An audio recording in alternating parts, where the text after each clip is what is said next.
welcome into the DNVR Avalanche Podcast. We got Rudo and AJ coming to you live on a Tuesday.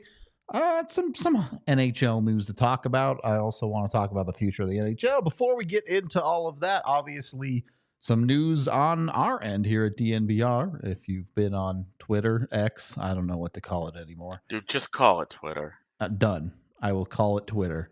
You've probably seen, but Jesse Montano, our co-host, is moving on, going forward with his career elsewhere. And yeah, I mean, wish nothing but the best for the guy. AJ, I know you've been doing it with him a lot longer than I have, so.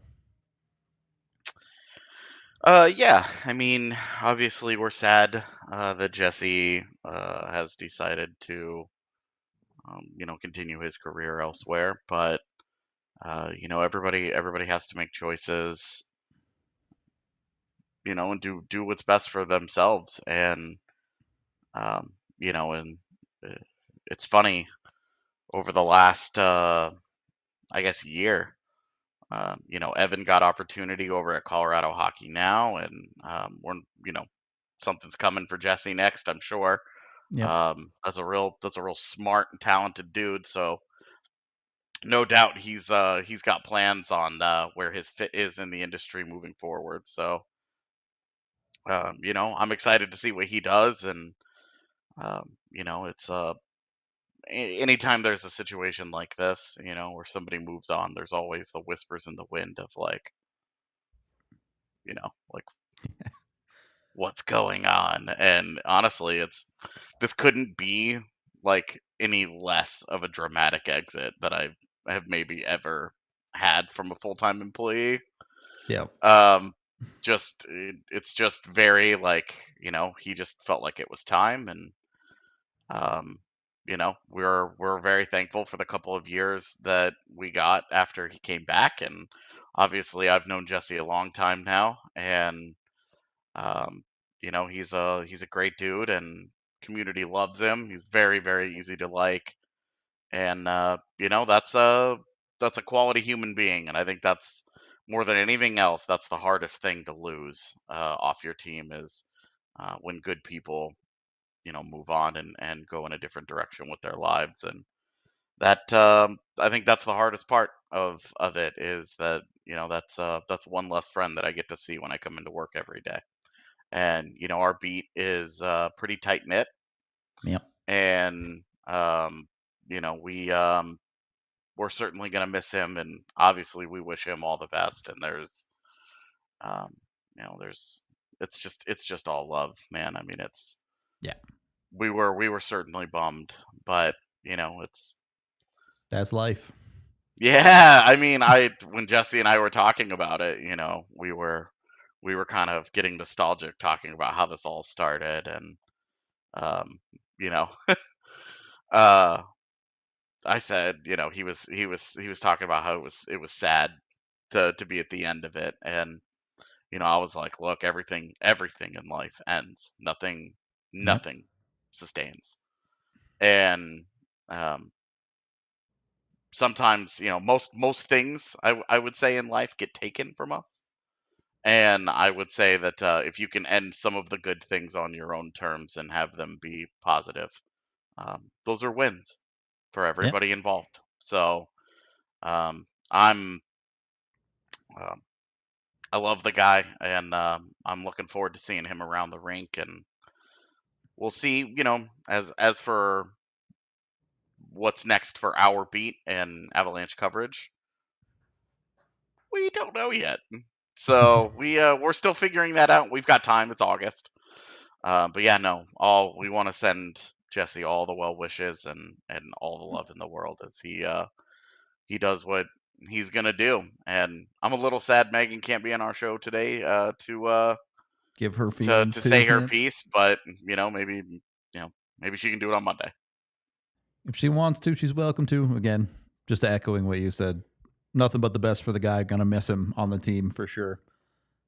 Yeah, I'm sure he'll go do great work somewhere else, but also we'll still be here 5 days a week doing what we do. So on that front, nothing's going to change. You and I aren't going anywhere. We're too stupid and stubborn to stop doing this. So Well, and I mean, I wouldn't say that you and I aren't ambitious, but like you may not find two people like just happier with their general yep, station in life than the two of yep, us. yep. So you guys are stuck with us, is what we're saying. Sorry, folks. Got to live with it. All right, let's jump into some actual hockey news here. Tom Wilson signs a 7-year, $6.5 million AAV deal with Washington. Tom Wilson did what? Yeah. Yeah, he's going to be 38 at the end of that contract. I missed this morning. Yeah, Washington is doing things. I don't understand his contract at all. He has one 50-point season. Not that he hasn't put up some good rate stats, but his availability has been terrible, not just for suspensions, but with injury too. I don't get it. I don't get it. I am kind of shocked. Okay. Was there a rush to do this? I mean, Yeah, I know I he don't was know. going into the last year of his deal, but to give him a raise, I mean, he is coming off of a season in which he was pretty hurt. Yeah, he played, 33 games, I think? Yeah, and this is an odd one to me. But yeah, that's fucking It's weird. shocking to me. Yeah, it is weird. It is weird. I mean, I'll tell you what, man. I feel a whole lot better about Val Nichushkin's contract now. Compared to that thing, yeah. I mean, and they would be comparables, would Comparables they for not? sure. Absolutely are. You know, they've with I guess Landy's probably would be too. Yeah. And you have to feel like you probably got Colorado got the much better players in those deals between Landy and Nichushkin.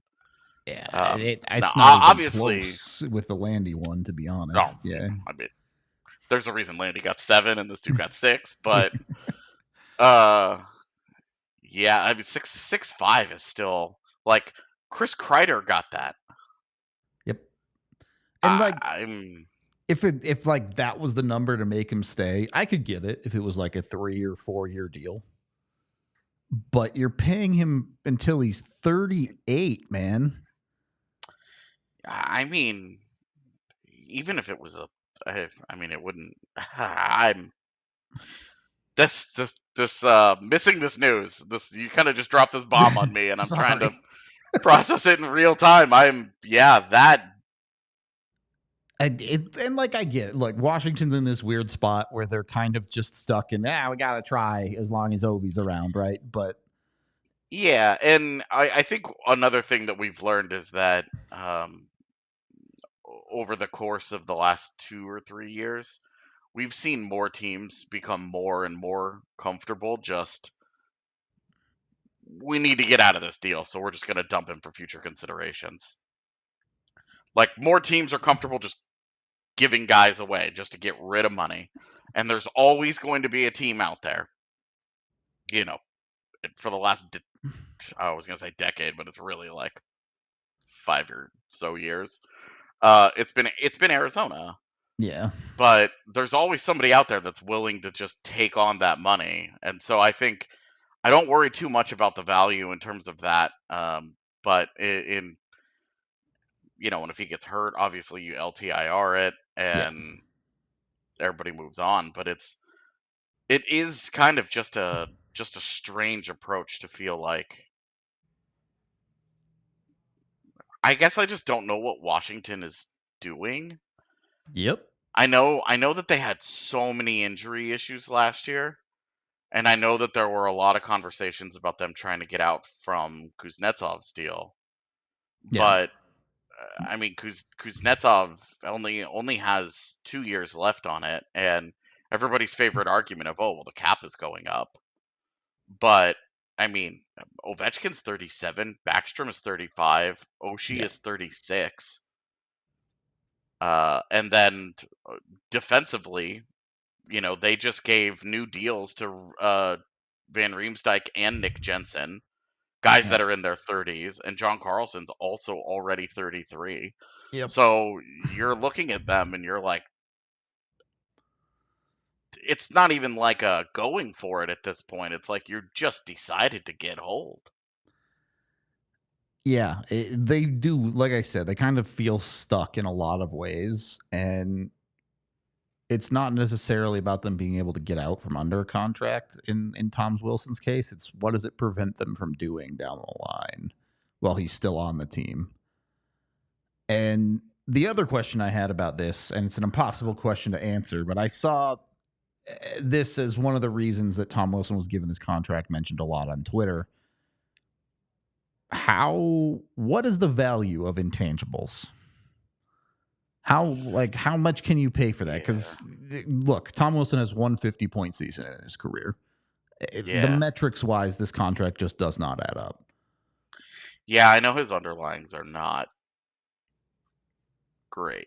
The analytics on him aren't very good. And you say, oh, he's only got, the one 50-point season, but he's got 3 20-goal years. And last year, 13 goals in 33 games. He was on pace for it. And the 48 or the 56-game season, he would have also been on pace for a 20-goal season had there been a full year. So the guy scores goals. And as we've seen in this league, goals get you paid.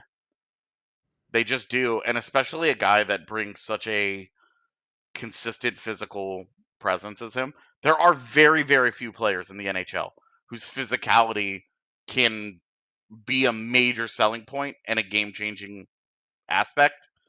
Yeah. And Tom Wilson is one of those guys. So I mean, from that respect, he's a hard guy to contractually value. Sure. But 20-goal seasons, by all accounts, beloved by the organization and his teammates. Yep. And which is where your intangible conversation comes in. And has history with the core that I just went through those guys, that they've got a bunch of dudes getting older that they've locked up for the foreseeable future. Yep. So, the Tom Wilson thing is interesting because he's kind of a throwback in terms of play style, which is kind of a nice segue into our show topic of the day of the evolution of the NHL, because we've seen less and less of the really physical power forward archetype over the years. Teams keep trying it. I mean, this most recent draft class, remember on draft night, we had the entire power forward conversation because 10 of them. Yeah. Like 6 of the guys drafted in the first round. You're like, well, he's a power forward. So teams are still obsessed with the archetype. They're just very hard to find because the ability to play with the pace that this league is played at now, with the skill level that it's played at now, you can't just have, there's a reason that Milan Lucic's career just went. You can't just strength your way to the net and expect to score anymore. Exactly. You need to be able to play with some pace, and you can't just kind of lug yourself around the ice like that anymore and throw a big hit 2 seconds after a guy gets rid of the puck. Yeah. And I think that's where, Tom Wilson is one of the few guys in the league that can do those things. He's a legitimate, kind of a terror in terms of the physical presence, and steps over the line at times, but he does, and they just live with that though. Yeah, totally. But he scores 20 goals a year, and he's kind of a unique profile in the NHL, so there is value there. But the 6.5 is it definitely feels like a lot of money, man. Especially when you look at recent contracts given out to those to similar players. It really does. You compare that contract And the number one guy that comes up is Chris Kreider. Yeah. Just have a casual 50-goal season to live up to that real quick. Yeah, and I mean, Chris Kreider has an entire career full of 30, 40 goal seasons. Yeah. 20, I mean, certainly 20 goal seasons. Yeah. Obviously, the 52 and 36 that he has the last 2 years are like pretty substantial outliers for his career, but he's also like a meat and potatoes, get to the net, do whatever. Yeah. But I mean, this was signed with him not even having that kind of season. But he was still.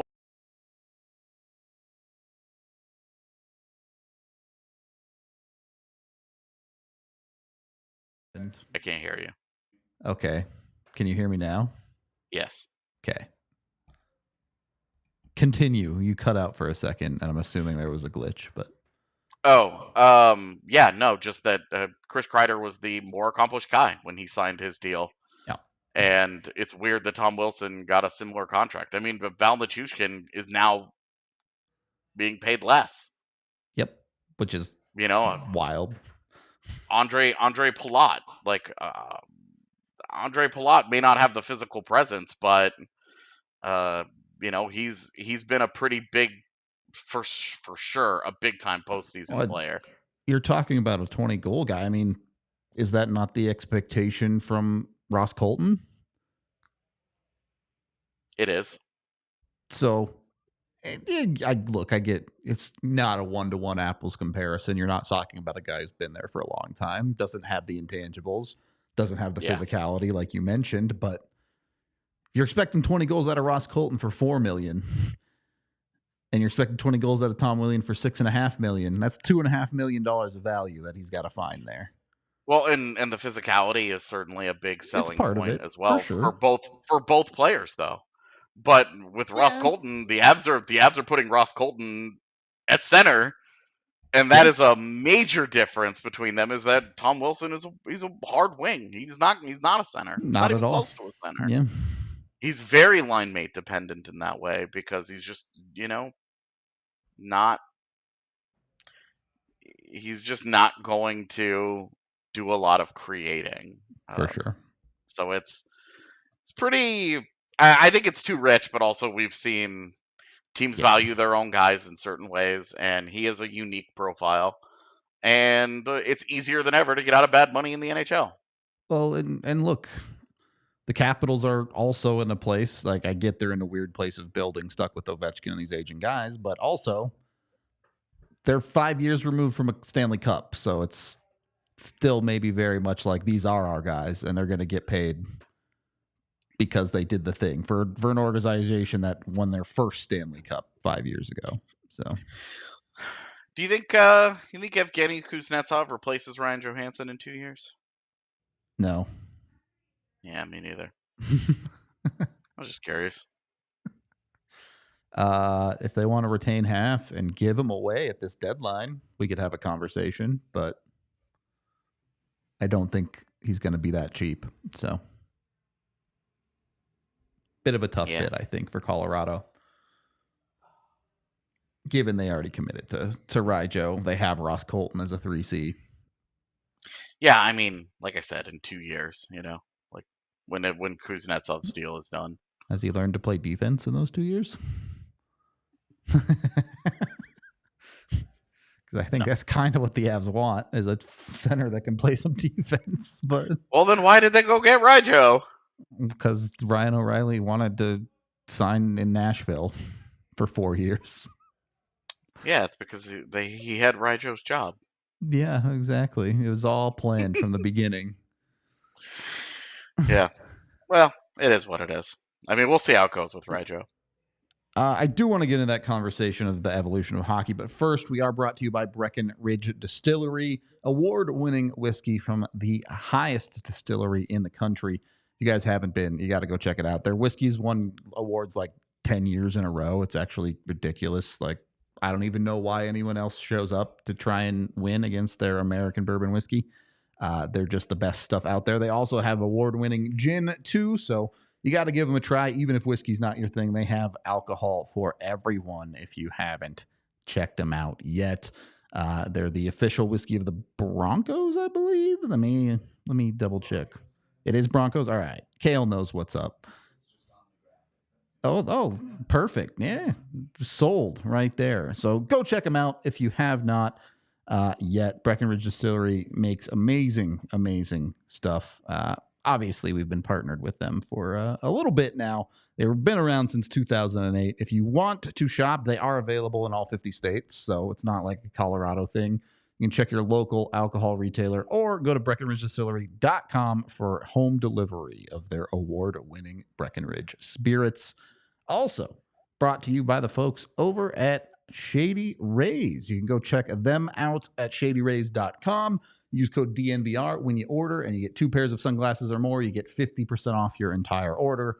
They have amazing sunglasses, dozens of different styles, ranging from what I call the Deion Sanders primetime styles to my like 80s wrestler styles and everything in between. So you can't go wrong. They've got something even for the skiers and snowboarders. They sell goggles. So whatever it is, they have you covered.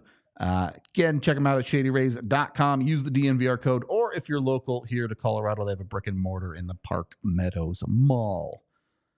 Second period of the DNVR Avalanche podcast. Rudo and AJ, you know, part of this conversation was this year's draft that kind of spurred it on in my mind.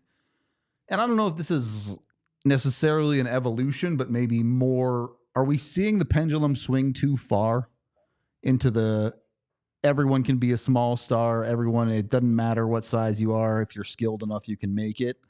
Will we start to see that swing back to the middle of, hey, at a certain point, these guys do become too small, and if we just get big guys that run them over, we win? I don't think it's gone too far, because you are seeing teams taking more chances on guys that are like 5'7" and 5'8" in the draft than ever before. Sure. And you have some really intriguing prospects that have been drafted in the last couple of years that are very small. Obviously, Cole Caulfield was a freak when he was drafted. He's a freak now. Yeah. But you think about a guy like a Logan Stankoven or a Lane Hudson. Mm-hmm. You're talking about like some smaller guys. Yep. And guys that are among the best prospects in the NHL. And you are seeing more guys getting drafted in the first round, or really the first 2 rounds, that are tiny. Yeah. And so I think the league is in a place where teams are more accepting of taking that chance on that development. But also, you're not looking at it and saying, well, the league is just suddenly going to be full of, everybody's going to have 3 small stars in their forward core. Not quite that far, yeah. Exactly. Like, it's still, it's the league is giving it a shot, Yeah. but I wouldn't say it's gone too far. I would say it's been long overdue that the Eric Goodbransons of the world stop getting drafted in the top 5. That the hockey guys, talent should be the biggest selling point of a player. Yeah, and I mean, you do still see those guys you do still see the lower skill, like big bruising physical defensemen being drafted in the first round every year. But they're happening a little bit later. Yeah, who was the guy who Arizona drafted that had his parents made out on live TV and everybody thought it was hilarious? Maverick Lamoureux. Yeah, Lamoureux. Yeah. Yeah. 2 years ago. Yeah, sorry. But like you still see, Sam Renzel is another example of, hey, we're just gonna take a really big guy and hope he can learn how to play hockey along the way. I mean, it's the reality of the benefit of size, right? Like, there's never going to be a reason to take a smaller player if it's not hockey ability. Yeah, and because if you are talking about it, it's one of the old adages is that you can't teach size. Yep. And you just if every single thing was equal, you'd rather have a guy that's just better. You'd rather have a guy that's 6'3" than a guy that's 5'9". Of course you would. You know, if Sam Girard if Sam Girard was 6'1" and 195 pounds, He'd be an all-star. you know, you add in the extra strength that he would obviously get with it. Yeah. Like he would be a legit top pairing defenseman. Yep.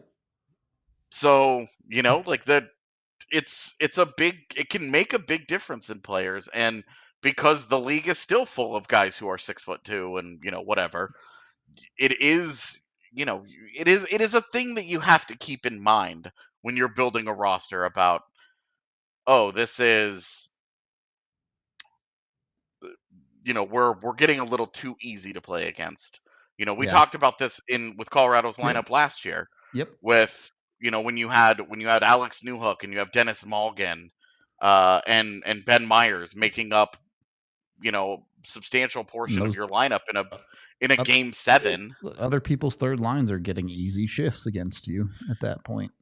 Right, and, you know, obviously skill plays, but when you're talking about as physical a game as hockey is, there's a reason that we have physicality. There's a reason that it's valued the way that it is in the NHL, because it could be a big difference maker, because things like wearing players out, you know, things like the mental impact of having to go in and, you know, we see this with Nikita Zadorov a lot. Players like to dump the puck in against him. Yep. One, because he's not he's not been great in his career on retrievals, so they But know that they can, you know, force him into a decision. But also, if they try and carry it in, he might kill them. So they make business decisions, yep. and, you know, there's something to be said for that. It's a smart approach to have for teams to build around size and keep it in mind, because if you could have 4 Cole Caulfields, you probably would not be super successful in the playoffs. Probably not. And But having 1 or 2 of them, man, it can be lineup altering. Huge difference maker for sure. And I think you kind of scratch the surface of this, but at times I think people conflate the concept of size in the NHL getting smaller with the concept of pace and how quick the game is getting these days. Because the game's never been faster. Skating has never been more important than it is right now in the NHL. And I think a lot of what you're talking about here with an Eric Goodbranson, with some of these guys with size, it's not that their size is a problem. It's that they're just too slow to keep up in the modern NHL. Mm-hmm. And look, obviously not everyone can be a freak of nature, but there will be, and there already are guys that are big and have the ability to skate. Take a Mikko Rantanen as a perfect example of someone who can fit into both of those boxes. So, well, and we saw in this draft class, yeah, if you're in, let's just spitball here, and let's say if you're in Colorado's division and you're trying to figure out how to handle Mikko Rantanen, and you're looking for a franchise defenseman, and you have the 6th overall pick, you're trying to figure out, what am I going to do with a swift skating team that is dominating our division and isn't going anywhere? Well, let's go and get a guy. Yeah. Let's go and get a guy that is a wonderful skater and has wonderful size, and we'll just try and teach him all the hockey stuff in between. And that's how Dmitry Simashev gets drafted the way that he does. Yep. And that's why you saw a guy like Dmitry Simashev's the draft value shoot up the way that it did. Yep. It's why you saw Tanner Mollendijk go in the first round. Are these guys traditional, like old school throwback defensemen? No. They're the kinds of defensemen that you're looking for to handle this game, this version of the NHL. The very transition based, the very high speed, you know, high skill game that the NHL has become. You need defensemen that can do that can defend in transition, that can skate, that can get back. I mean, and I think that was one of the things that you saw in this year's draft play out, was those defensemen are being prioritized a little bit differently. Not to the size level necessarily, not that he's small, but are these just echoes of the new NHL that Cale Makar has created on that defensive side, because the story is kind of similar with Cale. Obviously, his draft year dealing with the junior A kids a little bit different, but a kid that rose on draft boards because they're like, look, this kid has crazy talent and can absolutely skate the wheels off of everybody. Absolutely, like man. He's the prototype, basically. Let me ask you this: if Quinn Hughes was in next year's draft class, does he make it to 7th overall? He's going top 5, right? Like, not even close. Yep. Does Arizona take Barrett Hayton over him? I mean, maybe. I don't trust Arizona. No. You're right. Because you're talking and you know we're talking about Dmitry Semishev. Look at who was first overall pick by the Sabres. It was Owen Power. Yeah. Does he have any like singular like great amazing offensive or defensive skill? Not really, but he's really big and he's really mobile. Yep. And he is quite skilled, but like the combination of all of that is why he's first overall. And not, you know, if he was 6 foot tall, is he still first overall? No. Yeah, the size matters, of course. So I think we've seen how that has evolved in the last half decade. And obviously we're an Avalanche pod, so we're happy to credit Cale Makar for it. But Cale Makar, Quinn Hughes, Adam Fox, Rasmus Dahlin, these are all guys that have changed and reshaped how teams are building their defense. Miro Heiskanen, are, you know, they're all guys that are having a major impact on what teams are valuing when they look to build their defenses. Do you need a Josh Manson? Of course. We talk about it all the time that Colorado needs to be careful. Can't get too samey. Yep. There's a reason that we've talked about Gulyev after being drafted as being a Sam Girard replacement and not a Sam Girard D partner. Yeah. Because put two of those guys together and they get run over. It's just you put those guys together. You put Cale Makar on the same defense with them, and you're like, well, you know, like what do you? You know, you kind of do need a more bruising and some physical elements of it. Now, I mean, obviously Makar does have that, but you do need the Josh Mansons of the world. But I think what's become very fascinating to watch over the last few years is that it has gotten so much harder to find the next Josh Manson than the next Sam Girard.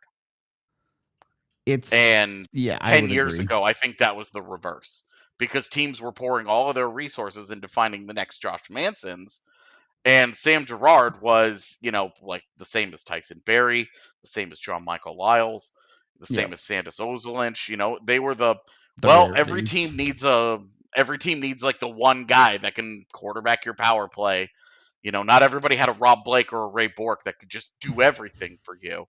But they needed that one guy where you were like, well, this guy is not very great defensively, so he can score the crap out of the puck and he runs our power play, so we need that guy on the back end. We need one of them. And now you're looking at defenses that have 2, 3, 4 of these guys where their skill level is their number one trait. It's interesting. There's like a lot of things I want to dive into there. One, obviously those bigger defensemen in that style partly have been slowly edged out because of the advances of the NHL and the way things have gone over the last 2 lockouts that the league has had. They've pushed for more skill. They've pushed for faster gameplay. And you've seen the clutch and grab era kind of die off. And you can still be a big defenseman. You can still do physical things, but you can't just grab dudes and stop them from going to the net anymore the way you used to be able to. Unless you're Will Borgen. It's not saying people don't do it, but they call it more often. How about that? There's 2 sides of this. One, I want to get into where the NHL is headed with these what's the next step and how they're advancing. But before we do that, you kind of spurred this thought in me of, have we already experienced the death of the slap shot from the blue line? Like, who's Shea Weber is the last guy who really truly had a great slap shot from the blue line. Now you still have one timers from the circles and things like that in the league, but you mentioned Ray Bourque, and the dude was arguably the greatest blue line shooter of all time. Rob Blake obviously has a huge shot. Is there someone in the league that really has that bomb from the point? I'm sure there is, man. Honestly, I just can't off the top of my head. Yeah, You know. pick him out of a hat, sure. Yeah, but I think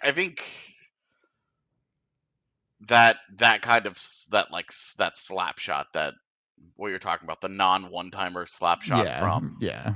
from the blue line, is kind of where Analytics fighting have said, is. "Oh, it's actually bad."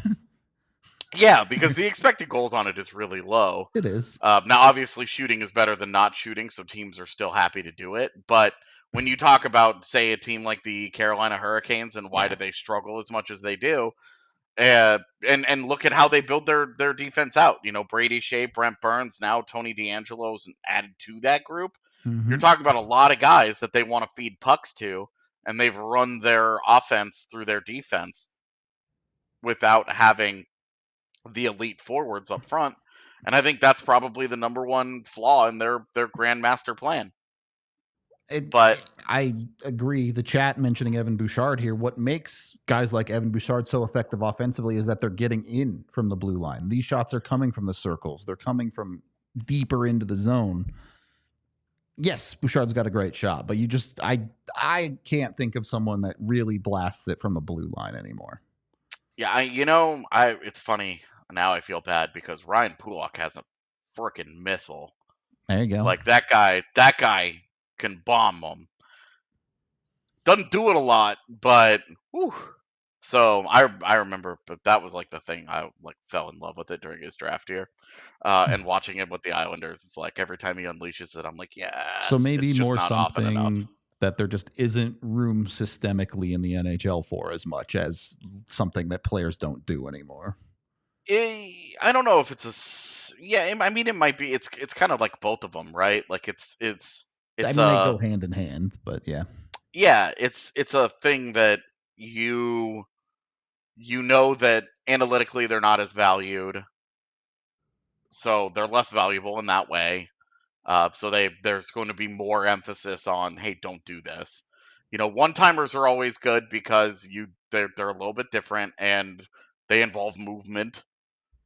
Yeah. Which is a big thing, because if you just walk in and take a slap shot, like maybe you score, maybe you don't, but you don't see a lot of it anymore. Like there's a reason you don't have very many guys go in and take slap shots and shootouts, right? Like it's true. It's just not. It's harder. You get more power behind it, but it's harder to control accuracy wise, and the impact of it, you just don't score on very many of them. And so I think that the emphasis on analytics and understanding, there's this rise of the expected goals, and the shot data and the shot tracking that's going on, certainly privately, is changing how teams value where you're shooting from. Whereas when the whole analytics movement started, it was just shoot, baby. And which wasn't like revolutionary. It was just, hey, we're going to talk about this. And then now it's a lot more of where you're shooting from.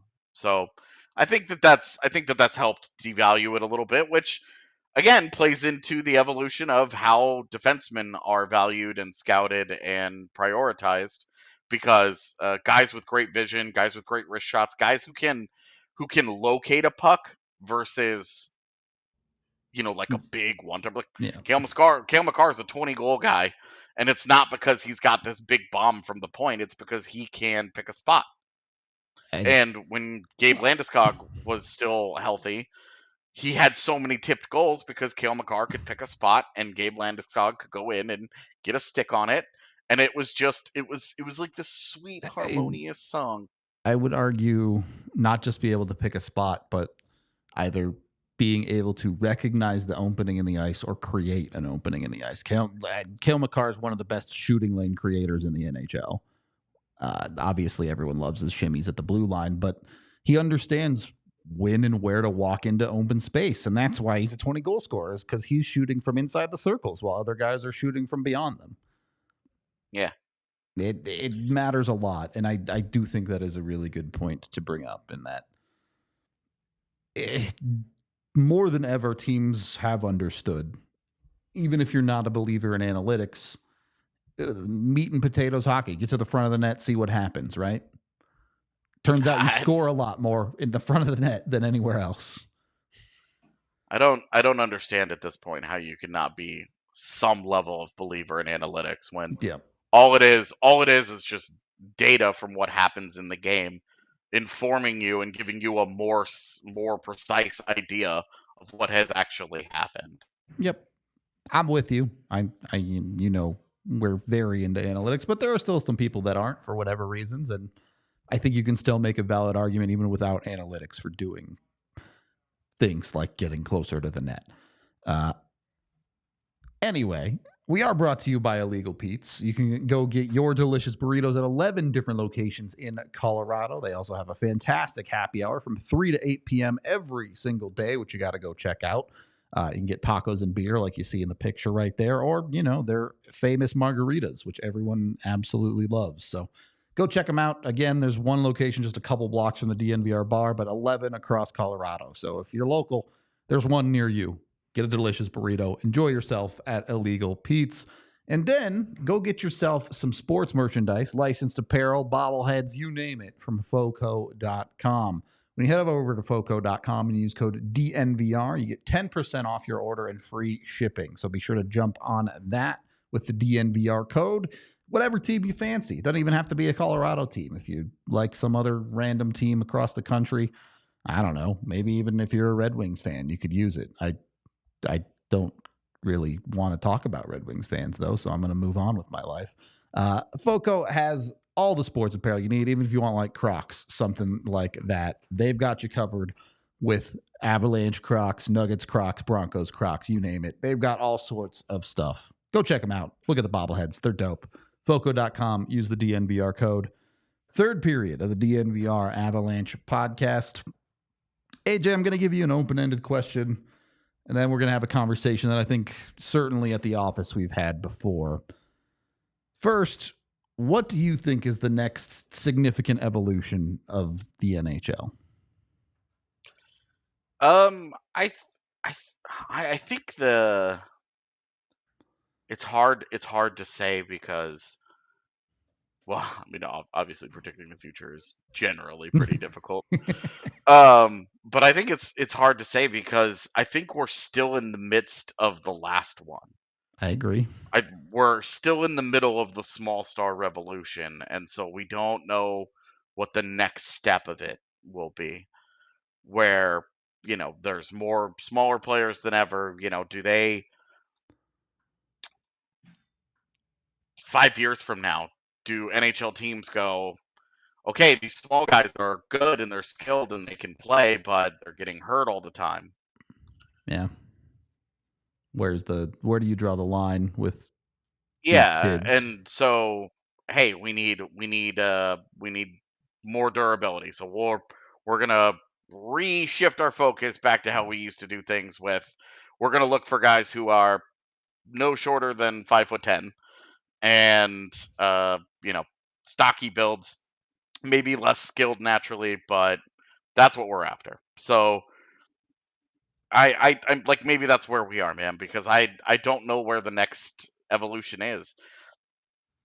One thing that has happened in every sport is that technology gets better, training gets better, the sports continue to get faster and faster and more skilled.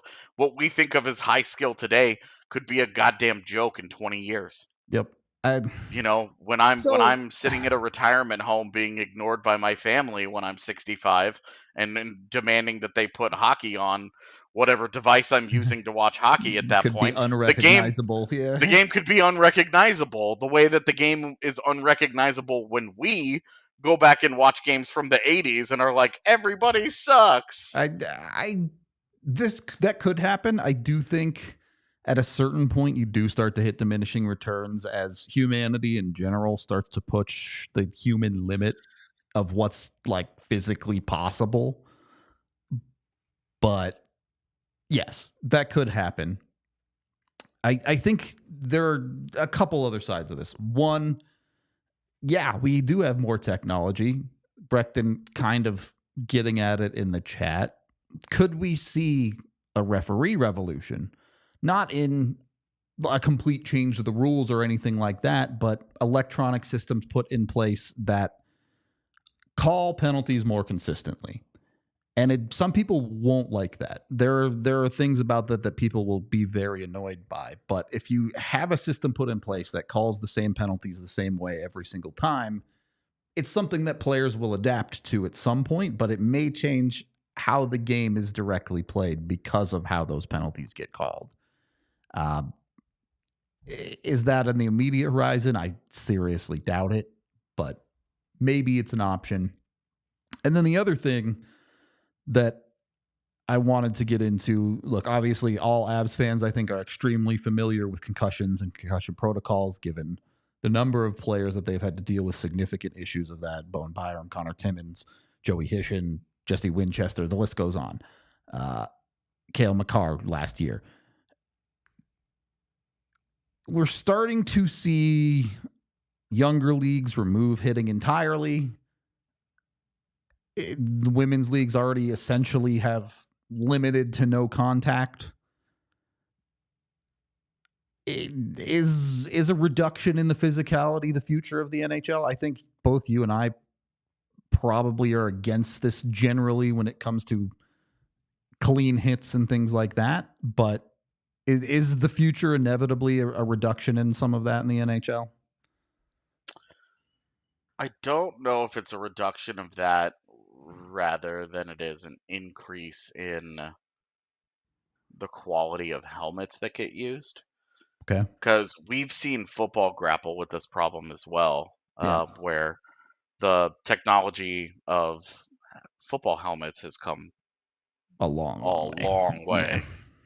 Yeah. Obviously, from the let's put a piece of leather on top of my head, that wasn't great. Like, what's the point, guys?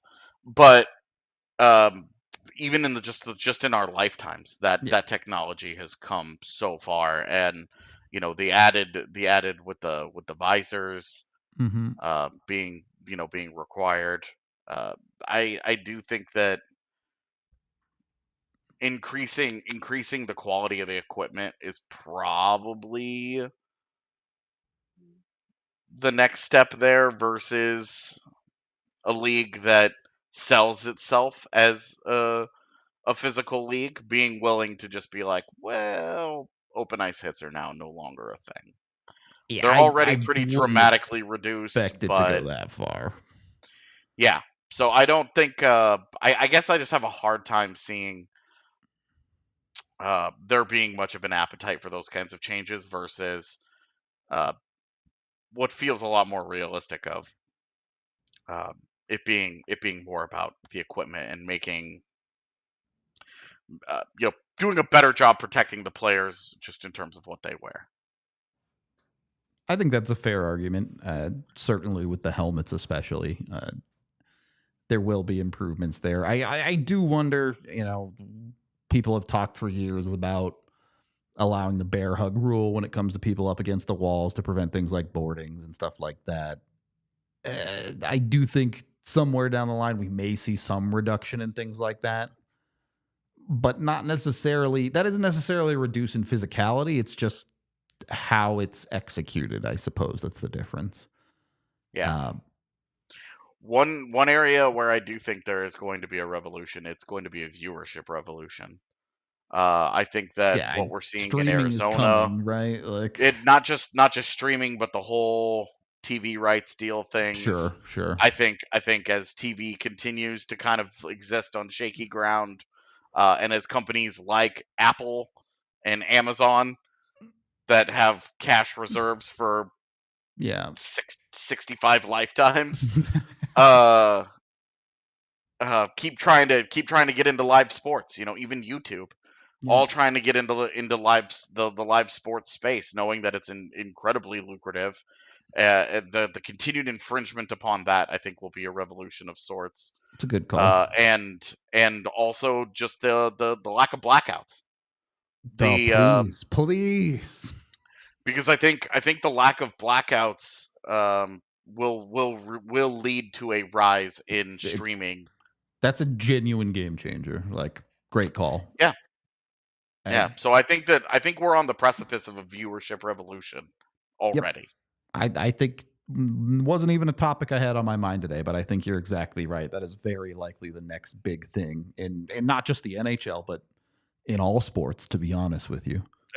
You know what? Again, I bring up what happened in Arizona Yep. because they just said we're good, Yep. and the Diamondbacks fans can buy MLB TV for their own team, even if they live in the market now, and And watch all still the watch games on it. MLB TV. Yep.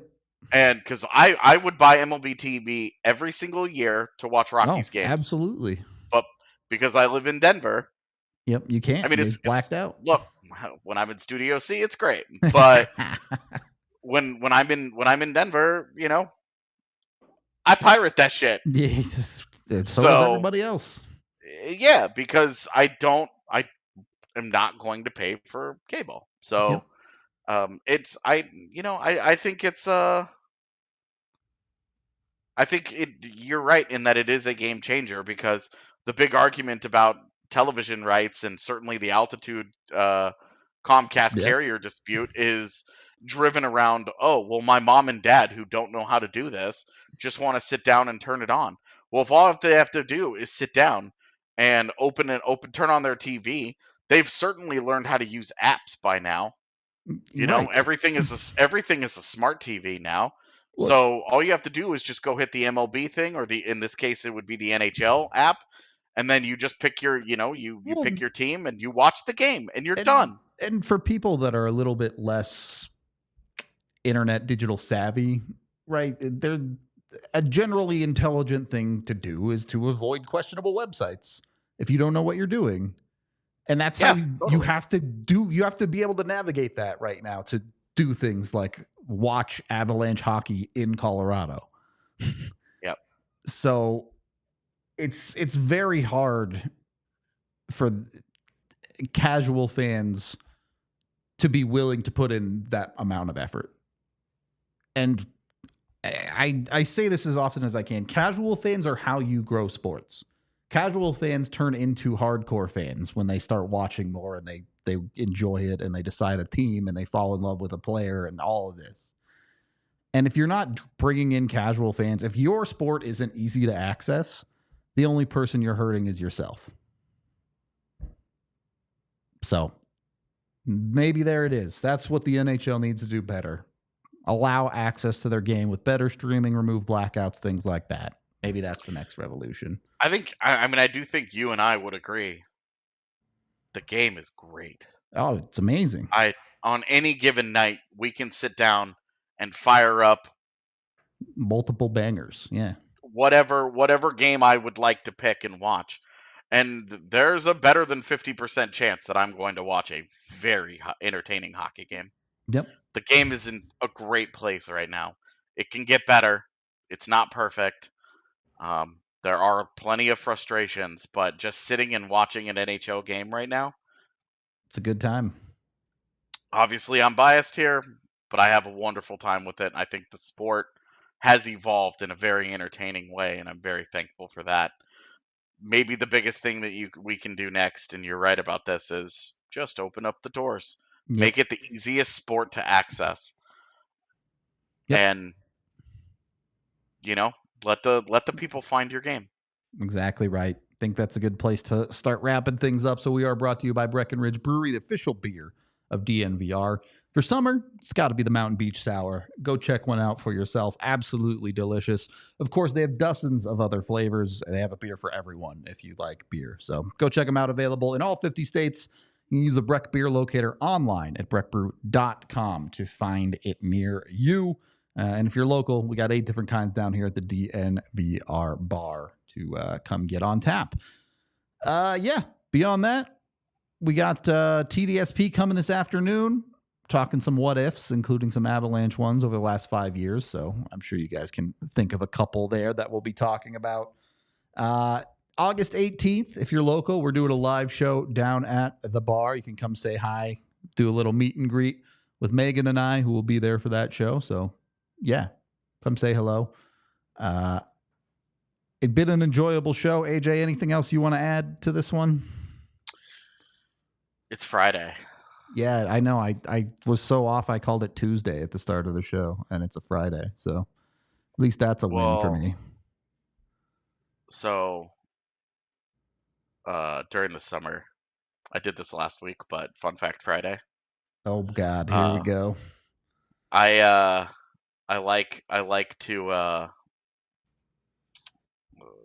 really like learning things, and so every week my goal this summer has been to try to add one thing to the arsenal of useless information in my brain that I find interesting.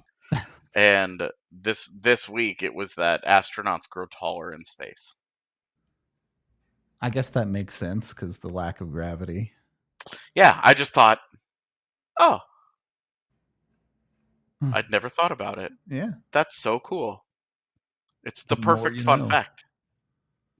This is Reading Rainbow with AJ. I mean, I've got some book recommendations if people want them. I'm sure they can DM you about it.